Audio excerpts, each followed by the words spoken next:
Welcome back to the portfolio, everyone. And today we're going over the top 5 financial technology stocks you can buy right now. These 5 fintech stocks have been growing rapidly over the past couple of years, and with our new changes in society and with the new trend to online marketplaces, these 5 stocks will continue to grow long into the future. The demand for online e-commerce has only been growing each and every year, and these financial technology stocks will see nice performance over the next couple of years as well. So we're going to go over the top 5 companies in the fintech sector today. Before we do that, you can see my portfolio currently sits at a value at $47,700. Overall, we saw a nice one-day gain of around $500, but total portfolio value is still down 7% overall. Before we jump into the number 1 stock in this list, this stock is not in any particular order. There's not ranked 1 through 5. We're just going to go over the top 5 overall within this sector right now and determine if it's time to buy. We're going to go over the financial statements of each company to make sure these companies are in a strong financial position in order to continue to grow long into the future. I am the Gen Z investor, everyone, and every single day I come up with new videos on this channel that talk about overall stock market performance, any different new stocks you can buy for your portfolio, and any other big stock market news and headlines. So please like and subscribe. The first fintech stock on our list today is ticker symbol SQ, which is Square, currently trading at $122 per share. You can see here it's got a beautiful 1-year price chart up around 47%. It saw the March lows but quickly surpassed and has reached new all-time highs. Market cap on this company around $53 billion, so it is a mid to large size company right now. Square offers point-to-sale transaction software and hardware. So you can see here it has point-of-sale solutions in the United States and internationally. The company's commerce ecosystem includes point-of-sale software and hardware that offers sellers to payment of point-and-sale solutions. So of course, it provides items such as debit machines and little card readers that can go on iPads, phones, and everything else. And of course, it allows small businesses and any size businesses overall to take digital payments and card payments from customers. We're going to jump into each of these companies' financial statements just to go over just some quick things. We want to make sure these companies are growing revenue year over year. We want to make sure companies are growing their earnings each and every year. And we want to make sure they have a strong enough balance sheet to withstand any short-term issues that may arise within the next 12 to 16 months with regard to how the economy is performing right now. So with regard to Square, you can see they've done a beautiful job. In 2015, they have revenue around $1.2 billion. Meanwhile, in the past 12 months, they've generated over $5 billion worth of revenue. So each and every year, they've done a nice job of growing revenue, which is beautiful to see. With regard to net income, 5 years ago, they were losing a lot of money, but each and every year, you can see they lost less and less money each and every year. And over the past 2 years, they've actually been making some nice profit, which is good to see. That net income is on a beautiful upward trend. With regard to their balance sheet, which is another important thing to always take a look at with these nice growth companies, is you want to make sure they have enough current assets on hand to maintain current operations and continue to grow the business. So you see here they have around $4.4 billion of total current assets. Meanwhile, their total current liabilities are only around $2 billion. So they have a current ratio over 2, strong, very nice current ratio right now. They are in a great position to continue to operate the business, and they have the financial means to pay off all of their current debt without any worries. So Square was the first one on this list. The second one, of course, is another household name, is PayPal. So ticker symbol PYPL, currently trading at $172 a share. Once again, up over 43% on the 1-year chart. Similar price chart towards Square. You see they saw the March lows, but they fully recovered and have reached a new all-time high. Much larger company, 4 times the size of Square with a market cap of just over $200 billion. We take a look, PayPal is of course a digital payment software platform. You can see here they provide digital payments for companies and of course mobile payments on behalf of consumers and merchants worldwide. And of course some of their big names, of course PayPal, Venmo, Zoom, iZettle products. There's a bunch of different brands that operate under the PayPal network and ecosystem. With regard to PayPal's financial statements, they've done a beautiful job. You can see total revenue more than doubled over the past 5 years. Each and every year, they're generating more and more total revenue. If we scroll down, you can see here in net income, overall upward trend in net income. Over the past 12 months, they have seen a slight decline in net income. But of course, with this economic changes, we've been seeing higher expenses for each and every company out there. So nothing too worrying. Overall net income trend is upwards, which is great to see.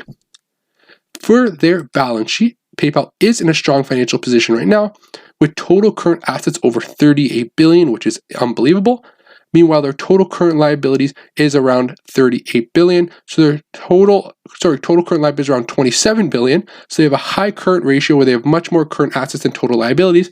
But one thing I want to point out is if you look at their total assets, they're around $54 billion of total assets.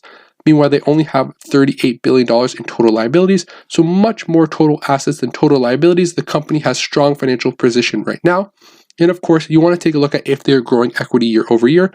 And you can see overall upward trend in equity each over year, which is great to see. The third stock on our list, this might be the first one that a lot of people may not be aware of. This ticker symbol MELI is Mercado Libre, trading at $971 per share. So over 50% gain on the 1 year chart. This company has continued to do very nicely over the past 1 year.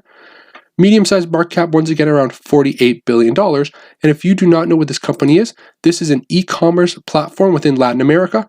So essentially, it's like an Amazon for the Latin American countries. Of course, it is nowhere near the size and the volume as Amazon, but just to give you an idea of what this company does, just think about an Amazon, but within Latin America, and that's what Mercado Libre does. They have beautiful financial statements as well.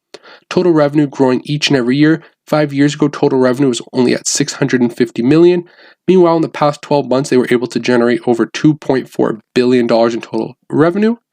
And net income, of course, they are losing a little bit of money right now, but they are continuing to reinvest back into the business. So with regard to net income, this is not the best company, but overall, they are funding as much of their operations as possible. They are growing revenues and they're reinvesting as much money as possible back into the business in order to continue to grow. So if you're looking to expand outside the United States and into a financial tech company that operates mainly within other countries, MELI, Mercado Libre, does just that. Taking a quick look at their balance sheet, you can see total current assets at around 3.5 billion. Meanwhile, total current liabilities at 1.5 billion. So you can see a current ratio above 2 once again.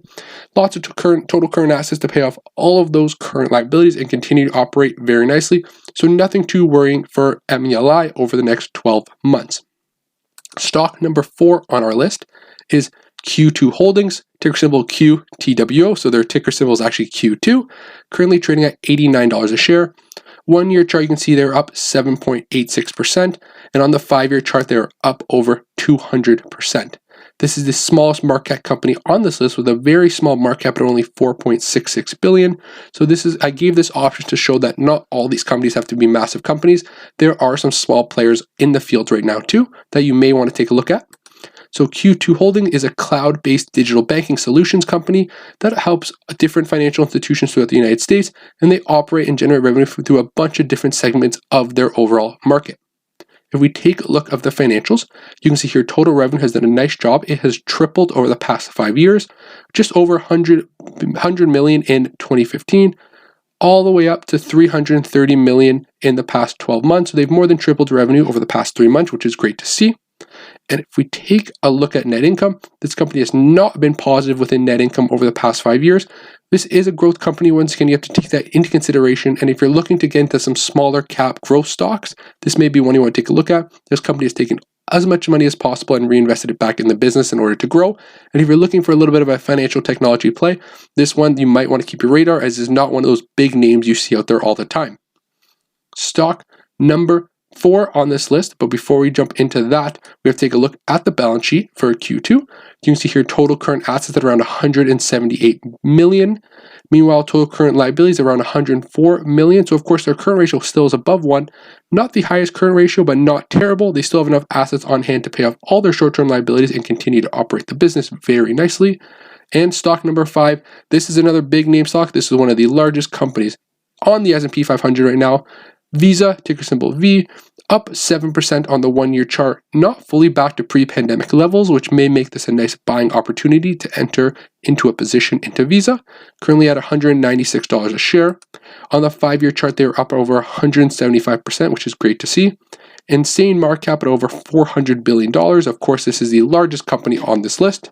We all know what Visa does, so if we jump into their total income statement, you can see here over the past 5 years, they've done a beautiful job of growing revenues. Once this loads up, you can see here total revenues over the past 5 years have close to doubled, 13 billion in 2015, all the way up to close to 23.9 billion in the past 12 months. And if we take a look at net income, Visa is bringing insane amounts of net income back into the company.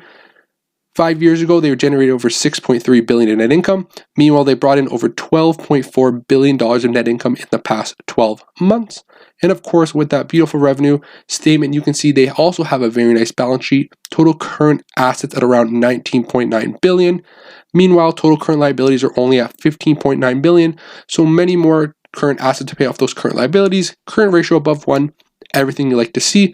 And Visa is the only stock on this list that actually does pay a dividend, very tiny 0.61% yield, but that dividend has the highest safety rating at 99, showing that this div is extremely safe and it will not be getting cut anytime soon.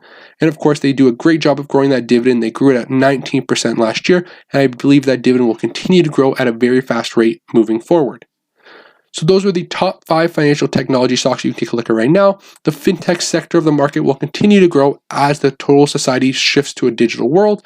And I think these 5 stocks may see some nice future growth over the next 5, 10 plus years. So if you want to add to that fintech sector in your portfolio, do your own research, take a look at these companies, and maybe they are right for you. So thank you for tuning in. I'm the Gen Z investor, and every single day I post a video on my channel. So stay tuned, like, and subscribe, and I will see you in tomorrow's video.